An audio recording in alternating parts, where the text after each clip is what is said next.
یہاں ایک فلیطہ اور ہم ذکر کریں گے جو اس سے زیادہ تیز ہے جو پیچھے ہم نے ذکر کیا ہے۔ جملہ قسم کے آسیب کے دفعے کے لیے، یعنی اس کو دفع کرنے کے لیے، بھگانے کے لیے۔ جملہ کہتے ہیں تمام کے تمام ہر قسم کے آسیب، جنات، خبیث، بھوت پریت وغیرہ جتنی بھی چیزیں کسی پر آ جائیں اس کو بھگانے کے لیے یہ فلیطہ استعمال ہوتا ہے۔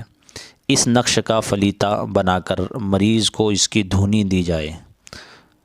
عصر کے بعد انشاءاللہ تعالی مریض صحیح ہو جائے گا۔ وہ نقش یہ ہے۔ عصر کے بعد اس لیے لکھا ہے اصل، یعنی عصر کے بعد یہ نہیں ہے کہ یہ فوراً مغرب سے پہلے ہو۔ عصر میں کیونکہ دن چھپ جاتا ہے، چھپنے کے قریب ہوتا ہے، اصل تو یہ مغرب کے بعد ہی ہے، لیکن بعض لوگ عصر سے پہلے جب دن روشن ہوتا ہے تب اس کو جلاتے ہیں۔ روشن میں نہ جلائیں بلکہ اندھیرے میں جلائیں۔ اگر عصر کے بعد اندھیرا ہو جائے تو عصر کے بعد جلائیں، نہیں تو مغرب بعد تو ہو ہی جاتا ہے تو مغرب میں اس کو جو ہے جلایا جائے۔ نقش کیا ہے؟ نقش یہ ہے، دیکھیے یہ دیکھیے، اللہم احرق، یہ ہے کہ اے اللہ جلا دیجئے کن کو؟ شیاطین، احرق الشیاطین، ٹھیک ہے نا؟ یہ ہو گیا سب سے پہلے درخواست۔ کون ہیں وہ شیاطین جن کو جلایا جائے؟ یہ رہے۔ یہ عددی نقش بھی ہے اور عربی نقش بھی ہے، دونوں کو یہ جامع ہے۔ یہ ابلیس ہے، اس کے نیچے اس کے اعداد ہیں۔ پھر یہ دیکھیے مخمس کی چال سے بھرا ہوا ہے۔ کلہم بحق اظہر، ان کو ظاہر کیا جائے تمام کی تمام، یعنی یہ جو شیاطین اللہ نے ذکر کیے ہیں اور قرآن میں بھی اس کے بارے میں جگہ جگہ ذکر آیا ہے، وہ سب چیزیں حق ہیں جو اللہ تعالیٰ نے ذکر کی ہیں اور ان کے بارے میں جو تذکرہ ملتا ہے۔ بعض لوگ کیونکہ اس کے منکر ہوتے ہیں اور اس سے تو پناہ بھی مانگنے کے لیے کہا گیا ہے کہ جب بیت الخلاء بھی جائیں تو پھر اللہ سے پناہ طلب کریں، اور وہ دعائیں ہیں جو پڑھنے کی ہیں، اللہم انی اعوذ بک من الخبث والخبائث، تو پناہ طلب کی گئی ہے خبیث اور خبائث سے۔ حاذہ التکسیر، یہ دیکھیے یہ جو فلیطہ ہے یہ بہت جاندار فلیطہ ہے، اس کو ادھر سے موڑیں اور موڑتے چلے جائیں، وہی طریقہ ہے جلانے کا۔ ادھر سے اس کو جلایا جائے اور مٹی کے چراغ میں خوشبودار تیل، یا تو سرسوں کا تیل ہو یا پھر چمیلی کا تیل ہو، لیکن یہ نقش جو ہے اس کے ساتھ ساتھ اس میں نیچے یہ عبارت بھی لکھی جائے گی، دیکھیے، کیونکہ یہ نام سے بنتا ہے، یہ نام سے فلیطہ بنایا جاتا ہے مریض کے۔ برفلا مریض کا نام، بنت فلا، کوئی بیٹی ہو فلاں کی تو یہ، نہیں تو بن لکھنا ہے یہاں، بن، نام مریض کا، پھر اس کی والدہ کا نام،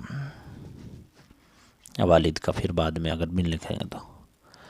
ہر چے از جنس، دیکھیے، چڑیل و بھوت و پری و دیو و پری و جن و خبیث وغیرہ کہ آسے باشد تلبیدہ بستہ ہمارا حاضر آوردہ اگر نہ گریزن بسوزد، یعنی جہاں یہ ان بھوتوں میں سے جو ذکر کیے گئے ہیں کہ چڑیل، بھوت، پری، دیو، جو بھی اس پر ہو، جن، خبیث کا سایہ وغیرہ، جو بھی آسیب ہو تو وہ بندھا ہوا چلا آئے ہمارے سامنے، اور اگر نہ آوے یعنی اس کے اوپر جو ہے آیا تو حاضر ہو جائے، اور اگر حاضر ہے تو وہ ہے کہ اگر نہ بھاگے، اگر نہ گریز یعنی اگر نہ بھاگے، اگر نہ گریزن بسوزد تو جل جاوے، تو پھر جلا دینا ہے۔ یہ عبارت اس میں آگے بڑھائی گئی ہے، یہ فارسی کی عبارت ہے، اصل بس یہ یہیں تک تھی۔ دیکھیے نوٹ، اگر نہ گریزن یعنی اگر نہ بھاگے کے الفاظ بڑھائے گئے ہیں، کیونکہ ذی روح کا جلانا، ذی روح کہتے ہیں کسی بھی جاندار کو جلانا، جیسے چاہے تو وہ جانوروں میں سے ہو یا انسانوں میں سے ہو، کیونکہ ذی روح کا یا جنات میں سے ہو، کسی ذی روح کا جلانا یعنی روح والی چیز کا جلانا یا ہلاک کرنا بلا وجہ مناسب نہیں۔ یہ دیکھیے بلا وجہ مناسب نہیں، اگر پھر بھی نہ جائے تو یہ الفاظ ہٹا دیں اور فلیطہ جلائیں۔ یہ دیکھیے مطلب کہنے کا یہ ہے کہ اگر یہ فلیطہ آپ نے جلایا ہے اور وہ بھاگ نہیں رہا ہے، جا نہیں رہا ہے، تو یہ آخر کے جو الفاظ ہے، یہ یہاں سے، یہ اگر گر، یہاں سے یہاں یہ اس جگہ سے، اگر نہ گریزن بسوزن، اس کو جو ہے یہاں سے یہ ہٹا دیا جائے، بس حاضر آوردہ، حاضر آوردہ، تو کیونکہ جب وہ وہاں حاضر ہوگا تو پھر وہ جلے گا، اس الفاظ کو ہٹا کر فلیتا بنایا جائے۔ امید ہے سمجھ میں آ رہے ہوں گے۔ بعض عامل ایسے ہوتے ہیں وہ کام کو تیز کرنے کے چکر میں ہوتے ہیں، وہ پہلے ہی شروع میں ہی نہیں اس کو لکھیں گے، وہ اپنے آپ کو ہوشیار بہت سمجھتے ہیں، لیکن یہ جان لیں کہ یہ شرعی طور پر جائز نہیں ہے کسی جنات کو مارنا، کسی جنات کو جلا دینا جب تک حجت پوری نہ ہو جائے، وہ اس حد تک نہ ستا دے کہ اب اس کو مارنا جائز ہو جائے۔ جی ہاں، کیونکہ کسی بھی جانور کو بلا وجہ مارنا، جانور کو بھی ہماری شریعت اس کی اجازت نہیں دیتی، چاہے وہ پھر جنات ہو چاہے انسان ہو، بلا وجہ ایک دم سے جا کر پھونک دینا یہ ٹھیک نہیں ہے۔ بعض جو عاملین ہوتے ہیں وہ کہتے ہیں ہم نے اتنے جلا دیے، ایک دم اتنے پھونک دیے اور یہ کر دیا وہ کر دیا، حتی الامکان آخر تک کے کوشش یہ کرنی چاہیے کہ یہ چلا جائے، اس کو نہ جلایا جائے۔ لیکن اگر نہیں مانے تو پھر بہت مجبوری ہوتی ہے اور وہ جان لینے لگے تو اب جان بچانے کے لیے اس کو مارا جا سکتا ہے۔